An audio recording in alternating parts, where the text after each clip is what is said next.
doing my internship with Non-Metropole. So I'm working on holistic health. I'm looking at different public policies that we already have in Non-Metropole. I'm trying to connect it with the subject of health. I'm not looking at just health of citizens. I'm looking also at environmental health. I'm looking at health of enterprises, health of governance, health of people who are governing.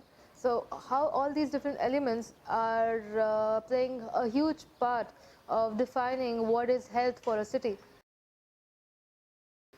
In systemic design, we call that looking at systems. It does not really focuses on the end result, but focuses on the process and how to find interventions in the process that would be useful. It has changed a lot of things actually. I am so glad that I came across this course. I could stop focusing on things that I have to do in the future, but start thinking about what steps I have to do right now. Not what is the problem, but what is the problem creating, about understanding what is it creating, what are the impacts and what are the evaluations of impacts.